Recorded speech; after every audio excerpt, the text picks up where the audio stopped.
बच्चों हमारा chapter number 10 finish हो चुका है बिल्कुल कंप्लीटली, और आज हमारा नया लेक्चर स्टार्ट होने जा रहा है, नया चैप्टर भी स्टार्ट होने जा रहा है और 11 भी बज चुके हैं। तो बच्चों हमारा जो चैप्टर आज का स्टार्ट हो रहा है वो चैप्टर नंबर 11 है, जिसका नाम है dual nature of radiation and matter. Dual nature of radiation and matter.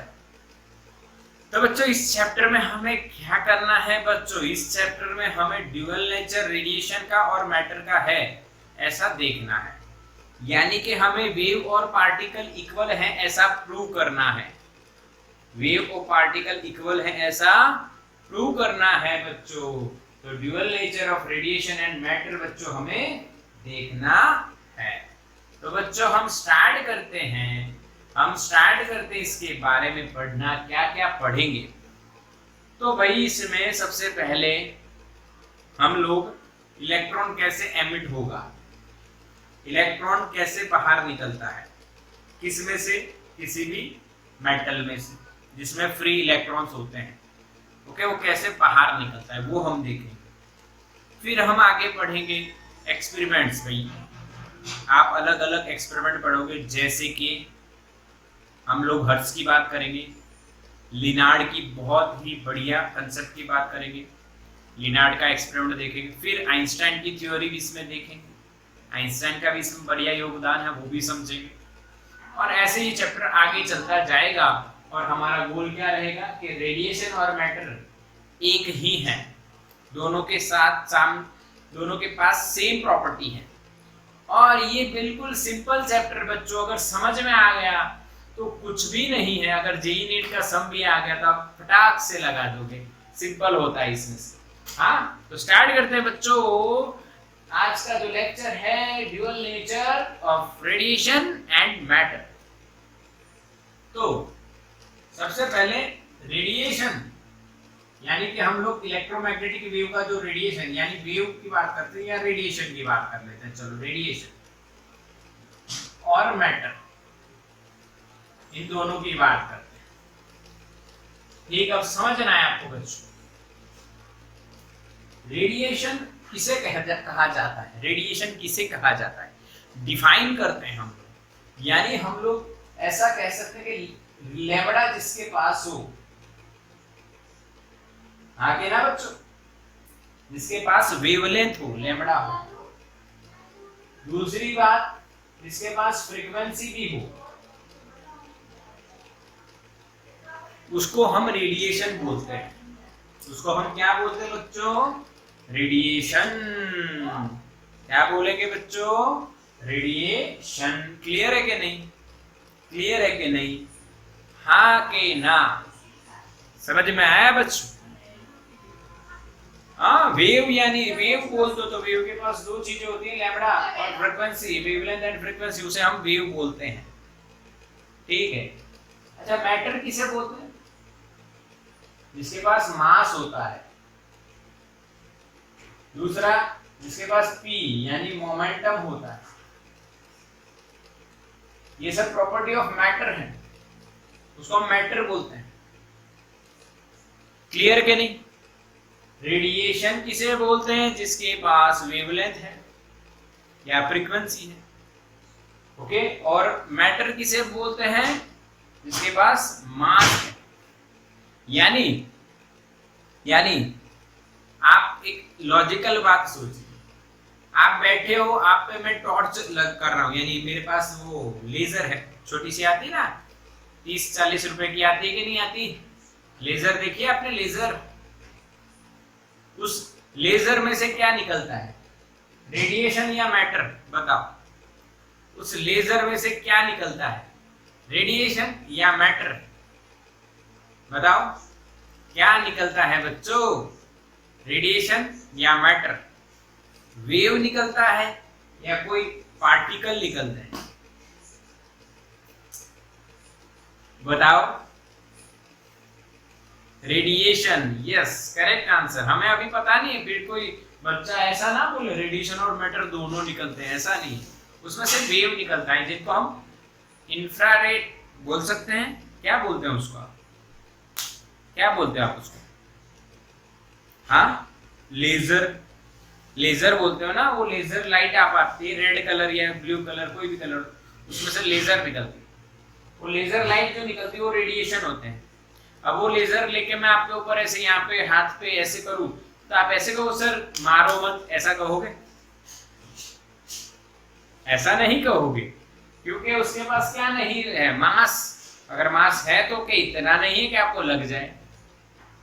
इसी तरह से आप जब मैं आपके और ये पेन फेंकूं और आपको यहाँ पे लगती है, तो जो पेन आपको लगती है तो आप कहोगे कि सर आपने मुझे मारा। क्यों मारा? क्योंकि मास आपके ऊपर आया और मोमेंटम आई, लगी, इसलिए आपको पता चला।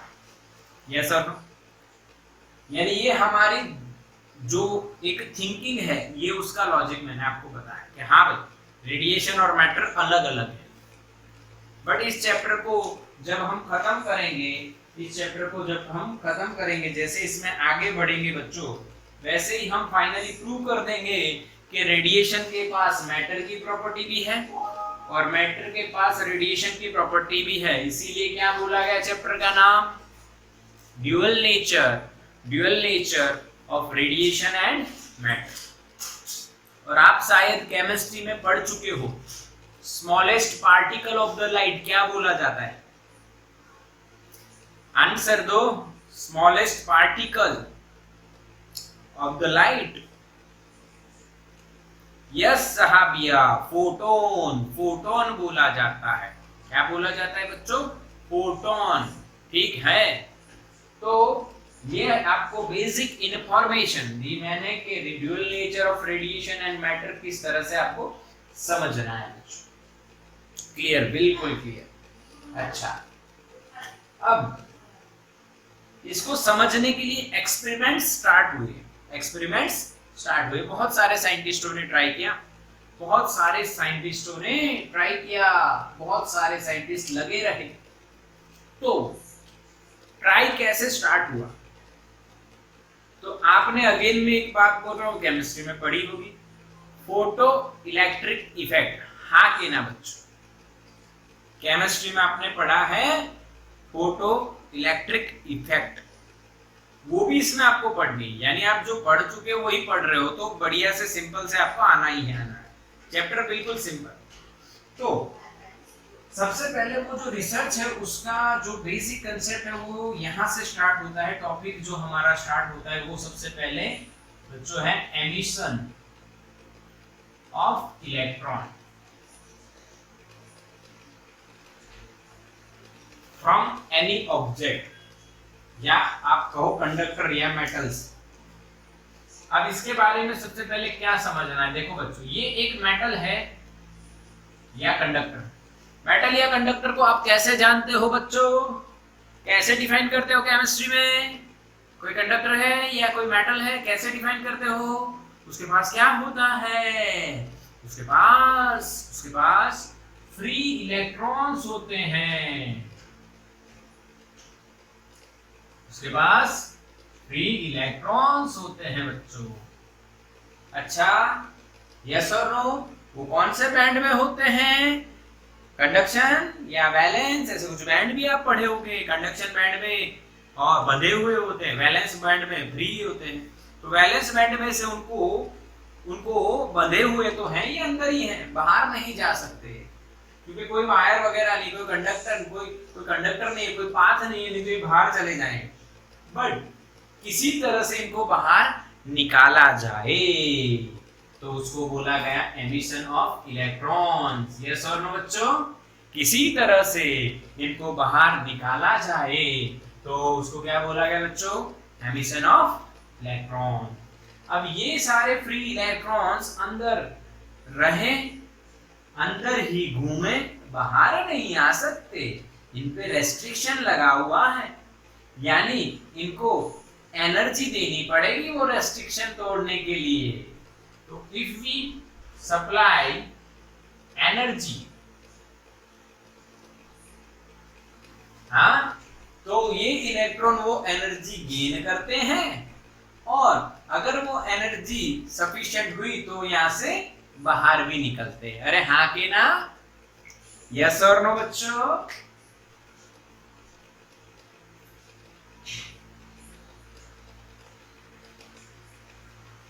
समझ में आया? एक एग्जांपल देता हूं।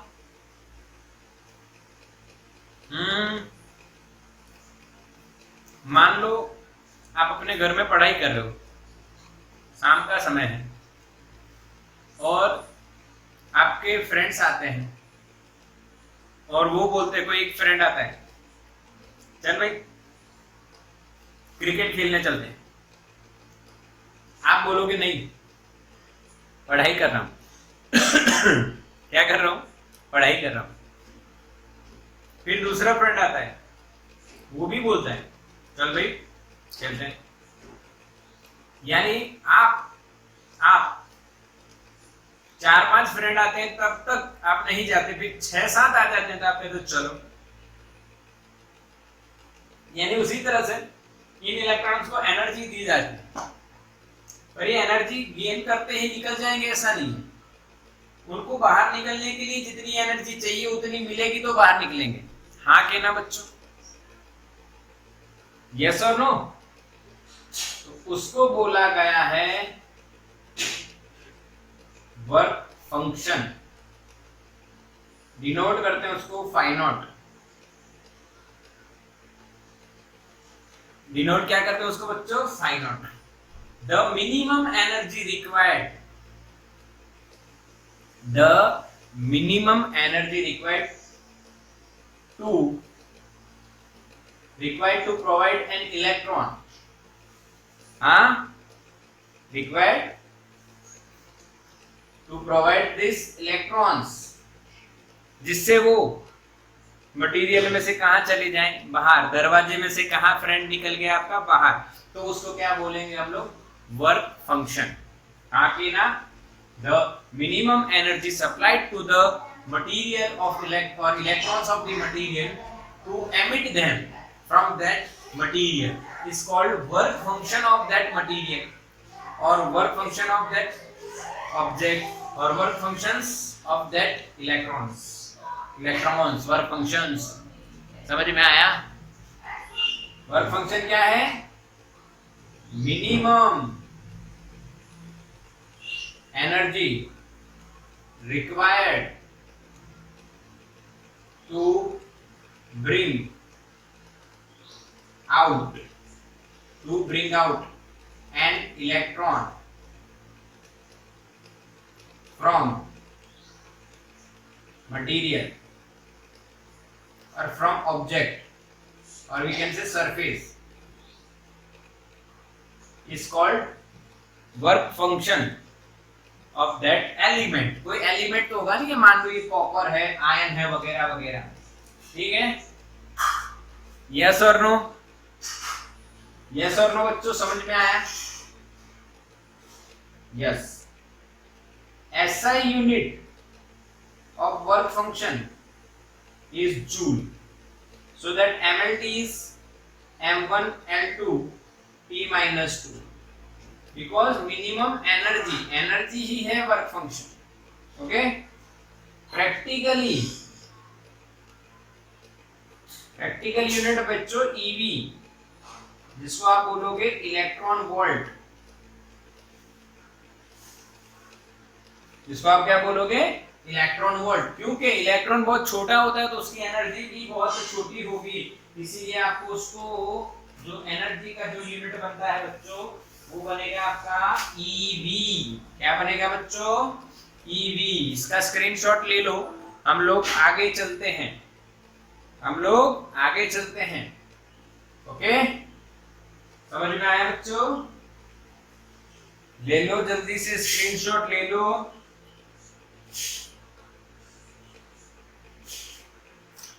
हो गया।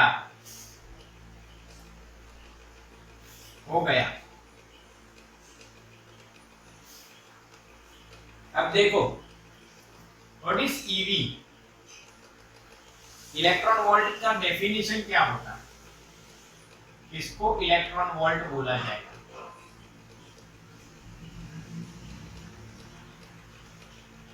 थोड़ा सा ये भी समझना चाहिए ईवी का मतलब क्या है। ये इलेक्ट्रॉन वोल्ट छोटी सी इलेक्ट्रॉन, छोटा सा इलेक्ट्रॉन, छोटे पार्टिकल सभी की एनर्जी ईवी में, और उसका मतलब क्या है डिफाइन तो करना पड़ेगा ना। तो ईवी का मतलब सुनिए बच्चों, जब किसी इलेक्ट्रॉन को 1 वोल्ट के पीडी के बीच में से पास किया जाता है और उस दौरान वो जो एनर्जी गेन करता है, that energy is called 1 EV. यानी 1 वोल्ट का पीडी है, उसपे से जब इलेक्ट्रॉन यहां से एंटर हुआ और यहां से जब वो निकलेगा तो उसने जो एनर्जी गेन की by an electron is called 1 eV. समझ में आया बच्चों? हाँ के ना? यस और नो?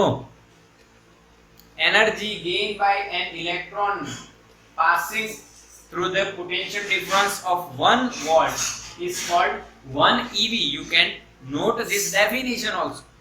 हाँ, समझ में आया? Energy gain by an electron passing through the potential difference of 1 volt is called 1 eV. Okay. आप ऐसा सोचोगे सर ईवी और जूल के बीच का रिलेशन भी तो होना चाहिए, तो रिलेशन तो पहले से ही पता है। If you want to convert EV to joule, then multiply by 1.6 into 10 raised to minus 90. If you want to convert joule into EV, then divide by 1.6 into 10 raised to minus 90. बिल्कुल simple. EV में से joule में जाना है तो multiply by E की value, उल्टा आना है तो डिवाइड बाई E की वैल्यू। समझ में आया बच्चों? हाँ के ना मेरे बच्चों? बिल्कुल क्लियर। वर्क फंक्शन क्या है वो समझ में आ गया। ईवी यूनिट भी डिफाइन कर दिया आपके लिए। हाँ के ना? अच्छा, यहां पे अगर ये एनर्जी जो हम दे रहे हैं वो एनर्जी वर्क फंक्शन से कम हुई तो इलेक्ट्रॉन बाहर आएगा, बताओ हाँ के ना? Message no or yes. If energy provided by some external source is less than work function, then electron emit होगा या नहीं? Yes, right answer नहीं होगा। No, बिल्कुल no, नहीं होगा। अच्छा, क्लियर ये कंसेप्ट पूरा? अच्छा, हमें ये बात पता है भाई एनर्जी का एक फॉर्म नहीं बहुत फॉर्म होते हैं, बहुत फॉर्म होते हैं, अलग अलग एनर्जी के फॉर्म होते हैं। तो आप एनर्जी किस तरह से दे रहे हो, जैसे कि एनर्जी बाय हीट, हीट से एनर्जी दे दो आप। एनर्जी आप इलेक्ट्रॉन को दे रहे हो तो इलेक्ट्रिक फील्ड से भी दे सकते हो।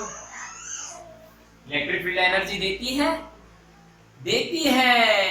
एनर्जी डेंसिटी क्या होती है? Half epsilon not square RMS. याद करो, half epsilon not square, this is energy density. Okay, heat energy देती है भाई, हाँ, 3/2 केवीटी, याद है? और या वो एनर्जी आप लाइट के फॉर्म में दे दिए h न्यू। केमिस्ट्री में पढ़े होगे? यस और no? Energy provided to the electrons in different forms, heat, electric field और light। समझ में आया बच्चों? तो उसका एमिशन हो सकता है। तो अब हमारा जो एमिशन ऑफ इलेक्ट्रॉन्स में जो टॉपिक आएगा वो ये 3 टाइप पे बेस होगा। ठीक है, तो ये आपको समझ में आ गया। इसका आप स्क्रीनशॉट बना लीजिए बच्चों, स्क्रीनशॉट ले लो। तो बच्चों एमिशन ऑफ इलेक्ट्रॉन्स हमारा पक्का, वर्क फंक्शन पक्का, अलग अलग मेटल के अलग अलग वर्क फंक्शन होते हैं, वर्क फंक्शन का यूनिट ईवी में होता है, ये भी पक्का। ईवी क्या है वो भी पता चल गया, ईवी से जूल में कैसे जाते हैं वो भी, और जूल में से ईवी में। अब कुछ मेथड्स हैं।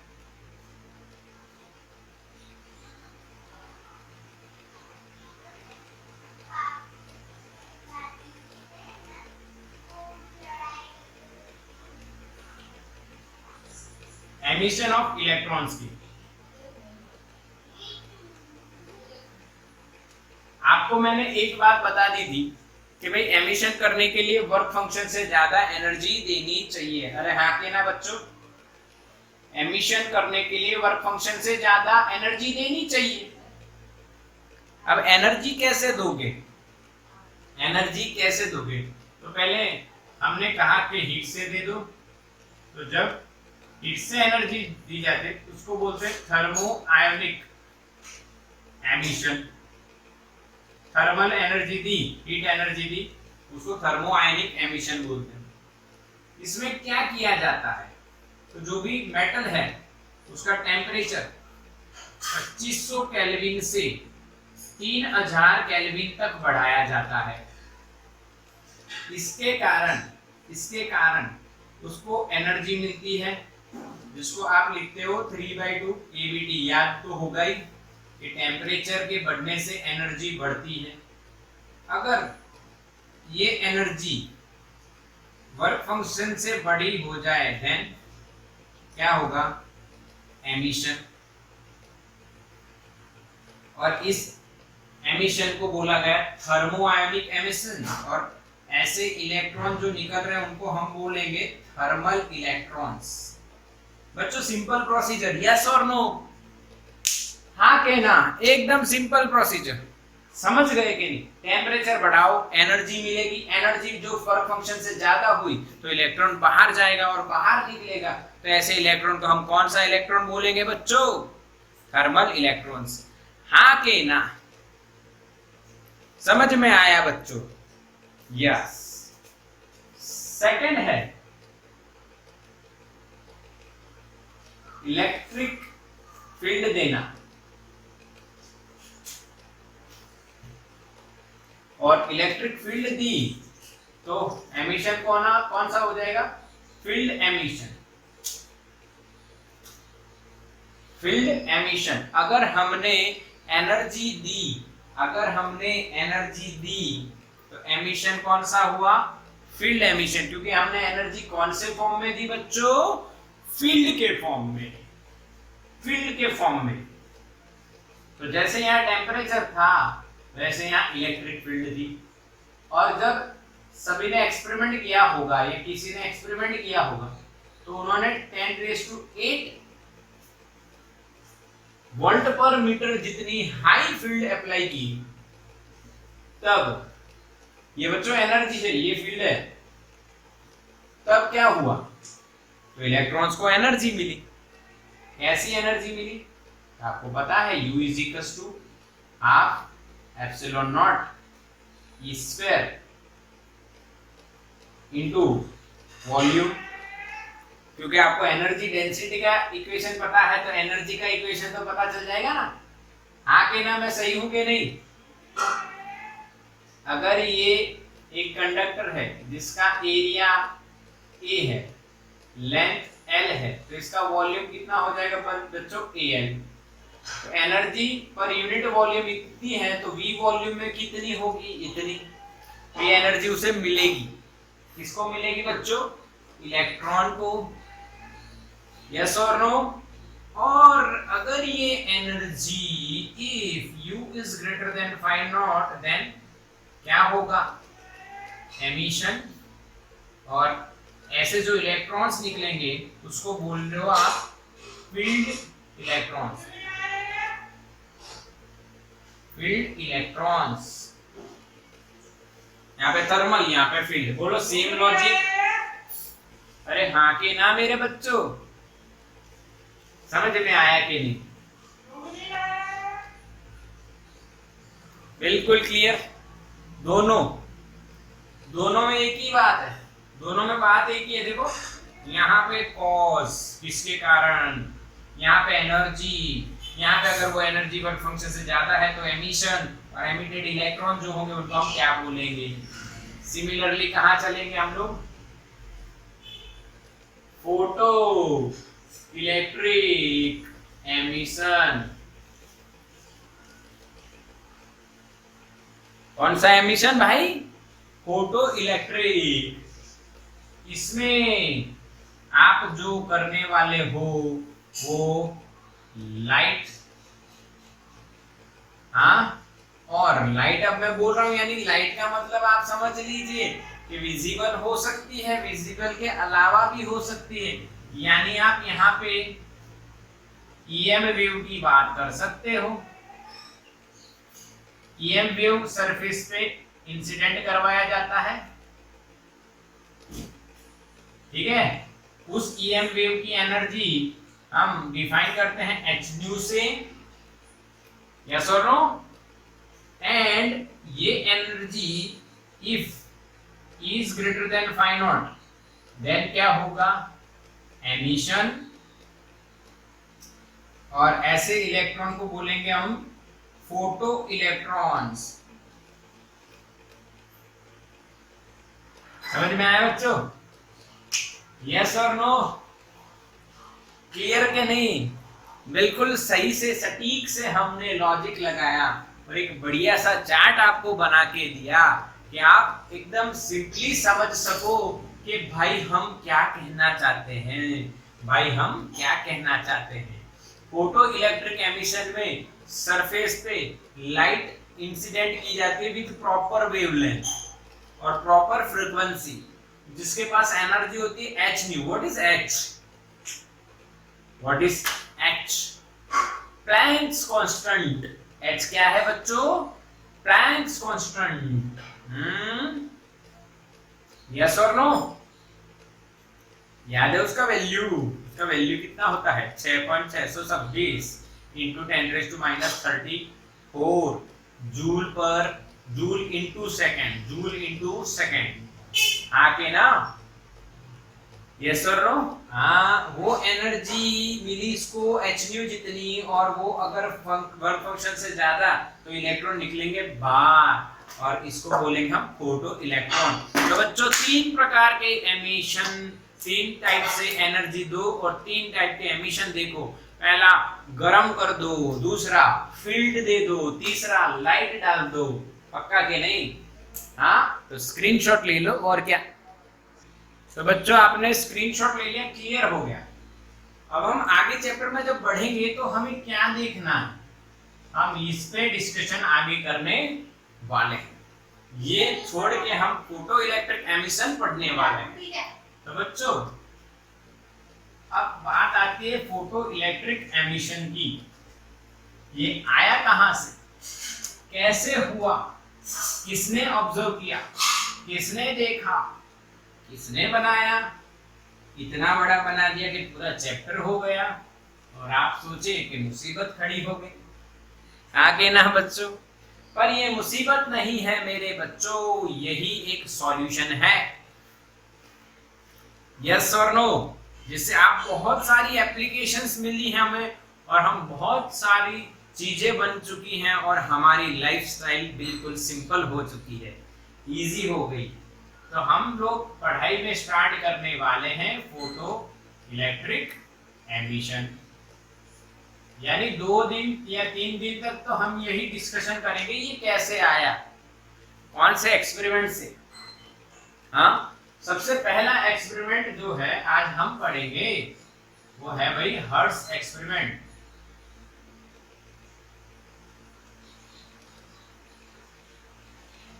जो मैंने चैप्टर नंबर 8 में आपको पढ़ाया था, हाँ के ना, यस और नो बच्चों बताओ, हाँ के ना। चैप्टर नंबर 8 में हमने पढ़े थे ये हर्ट्ज एक्सपेरिमेंट। स्पार्क का डिस्चार्ज होने से, स्पार्क होने से, डिस्चार्ज होने से आपको पता है ईएम वेव जनरेट किए थे किसने, हर्ट्ज ने, ठीक है। और इस डिस्चार्ज पे से उन्होंने देखा कि जो डिटेक्टर है उसके आसपास हाई पोटेंशियल डेवलप हो गया। जो डिटेक्टर डिटेक्ट कर रहा है उसके पास हाई पोटेंशियल डेवलप हो गया, यानी उन्होंने क्या कंक्लूड किया कि ईएम वेव जनरेट हो गए। ठीक है, यानी उन्होंने क्या किया, इस तरह से याद आ रहा है ना, मैं पूरा नहीं ड्रॉ कर रहा हूं, ये रॉड लगाए थे, ये स्पार्क गैप थी, ठीक है, और यहाँ पे ईएम वेव जनरेट हो रहे थे। थोड़े से अच्छे बना देते हैं।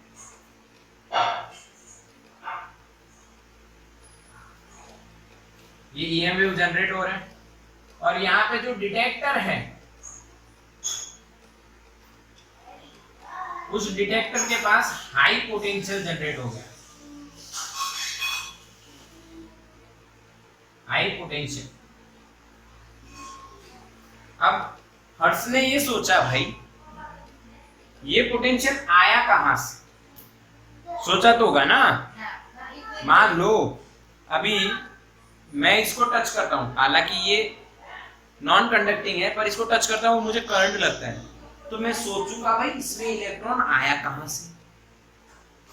तो अगर ये हाई पीडी डिटेक्टर के पास उन्हें मिला तो उन्होंने भी सोचा आया कहां से। तो उन्होंने ऑब्जर्व क्या करा कि ये जो ईएम वेव्स हैं ये जब इस पे इंसिडेंट होते हैं तब वहां से इलेक्ट्रॉन बाहर आए, यानी कि उन्होंने कंक्लूजन क्या किया इस एक्सपेरिमेंट से कि किसी मेटल पे अगर ईएम वेव आ रहे हैं और वो सफिशिएंट एनर्जी दे रहे हैं तो जो पॉजिटिव है आयन उसके अक्रॉस में जो जुड़ा हुआ इलेक्ट्रॉन है, उससे अट्रैक्टेड इलेक्ट्रॉन है, वो इलेक्ट्रॉन ये एनर्जी लेके बाहर निकल जाता है। समझ में आया बच्चों? हाँ के ना? इसीलिए पॉजिटिव हो जाएगी, जितने इलेक्ट्रॉन जाएंगे तो ये पॉजिटिव प्लेट हो जाएगी, तो उनको हाई पोटेंशियल मिला डिटेक्टर पे। समझ में आया कि नहीं? यस और नो?